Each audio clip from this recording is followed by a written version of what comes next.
this is Heidi from Garden Crossings, and today I'm going to walk you through our new annuals for 2023 bred.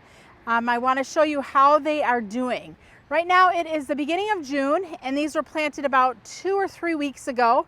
So I thought it would be a nice time to just see the growth that they put on in the past couple weeks, as long as really showcase some of the flower color, because now they're really flowering nicely.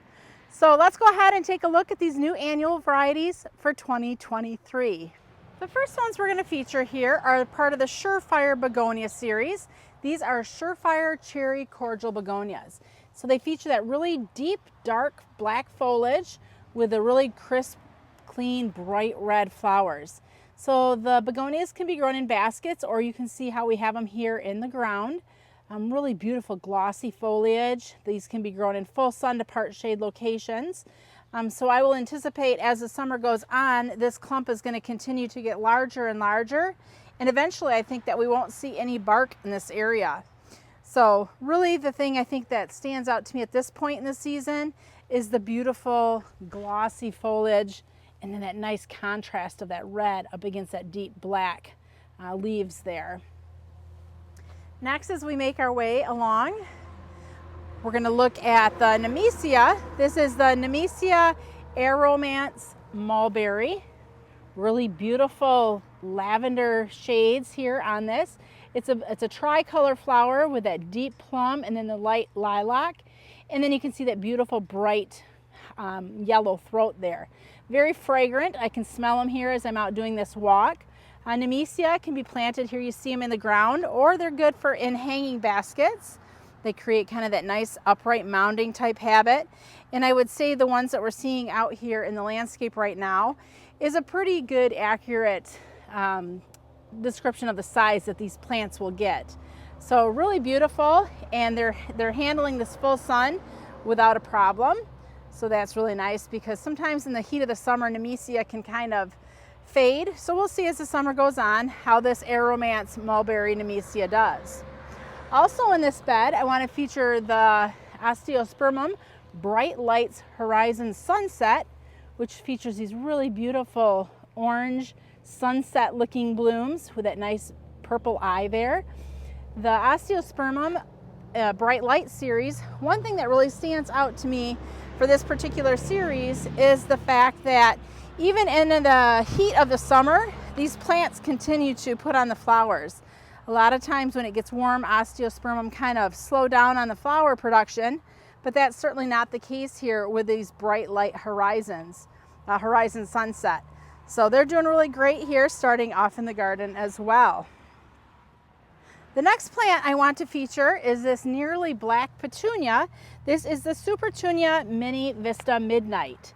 So it's really a deep dark purple.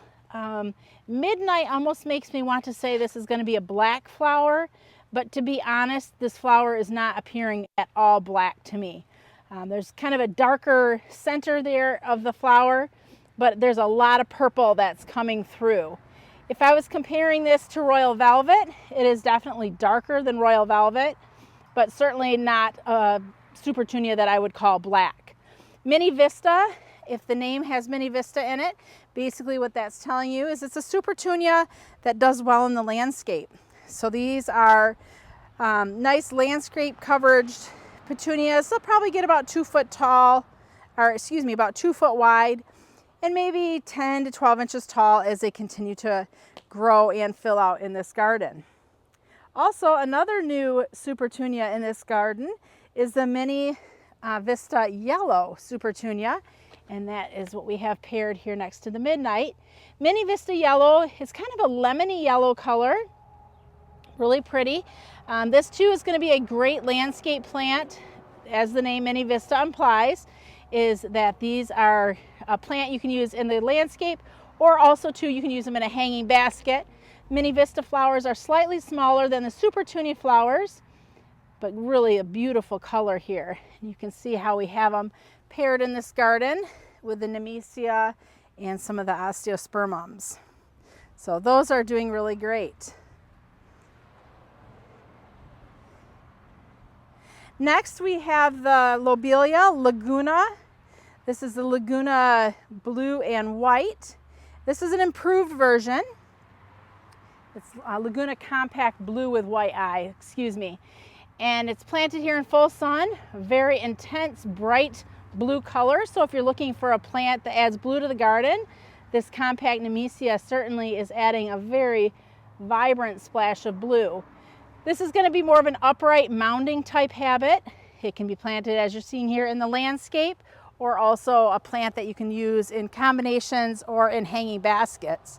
So really a gorgeous splash of blue in the landscape. Another plant that really catches my eye, especially from this distance here, is the Superbell's Prism Pink Lemonade. And look at that beautiful kind of tricolor blooms going on here on the Superbells. We'll go take a look here at a few of the other plants.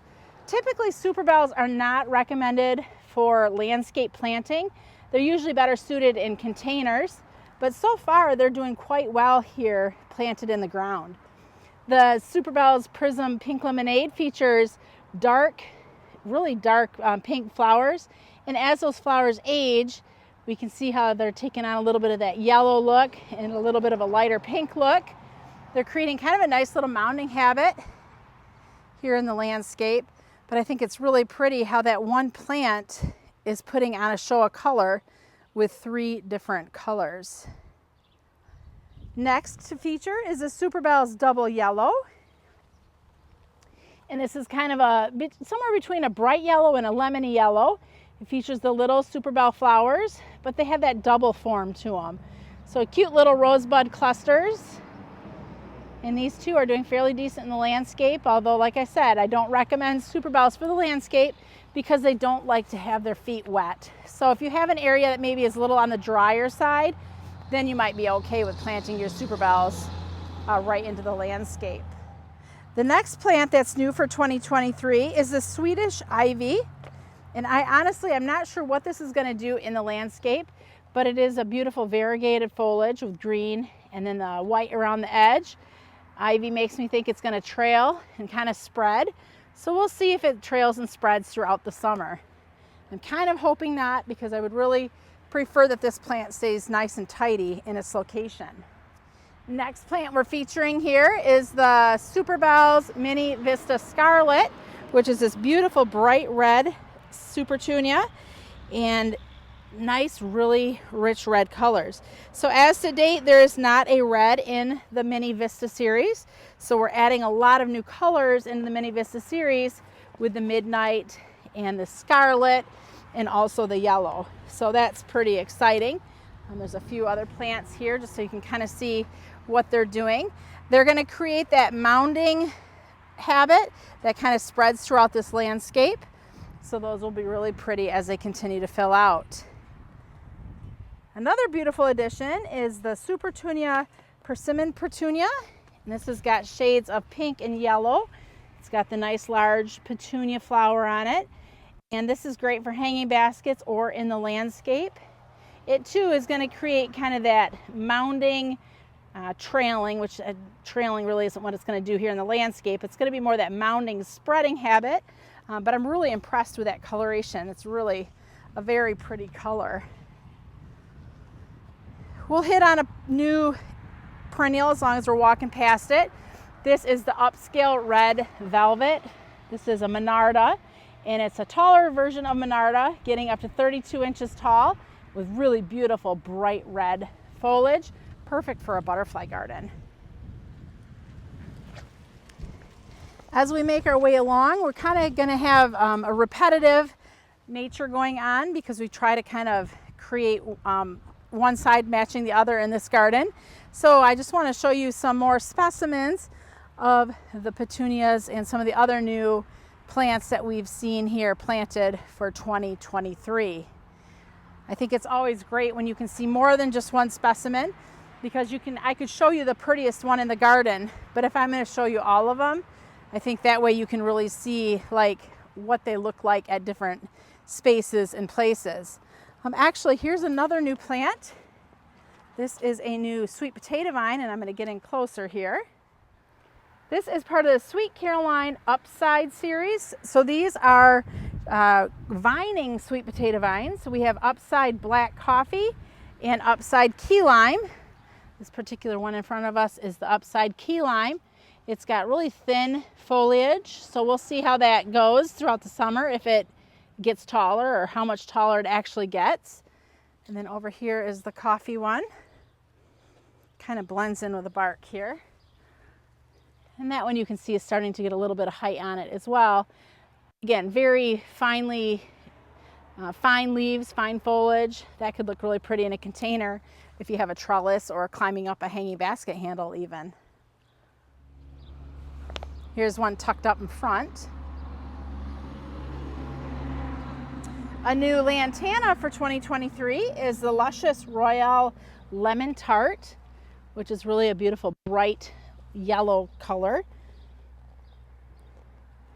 This one will get up to 24 inches wide and up to 26 inches tall. So that could be a really big lantana, likes full sun, and is a great plant for attracting the hummingbirds to the garden. A new grass that we've recently added is the Graceful Grasses Queen Tut.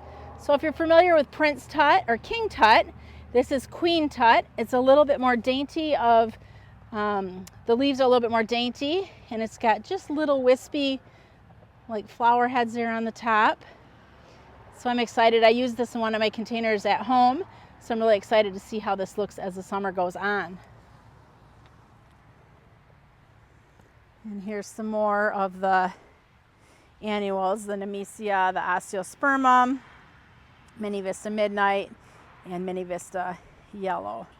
All doing very fabulous. They're facing south in this garden. And to end the new plants for 2023 tour is the Mojave yellow. These are portulaca or moss roses. They're kind of sitting in a wetter part of the garden, which is not a great spot for them because they are a drought tolerant plant. So they may not do the greatest in this spot. But the thing that I am noticing is that they've got gorgeous yellow flowers, really large size yellow flowers. So that will be really impressive. And this is one of those plants that as the sun, the hotter the sun is, the more open the flowers get. One more actually I forgot about here, tucked in the back, is a new coleus. This is part of the Mini Me series. This is Color Blaze Mini Me Watermelon. And it's got really fine foliage on it. So that will be really pretty to see how that goes throughout the summer. One thing with the Color Blaze series is personally, I feel like the more sun they get, the better off their coloration is. So if you're having a spot that's got full sun and you're able to water them well, this is a great plant to put in a full sun or full shade garden. But the coloration is definitely more impressive in my opinion with the more sun. So hopefully you've enjoyed this garden tour today featuring new annuals for 2023. If you have any questions on any of them, feel free to leave it in the comments below. If you are new to our station, Garden Crossings is a mail order company that ships plants all over the United States, as well as a retail garden center located in Zeeland, Michigan. I'd love to hear from you. Leave your comments below. This is Heidi from Garden Crossings.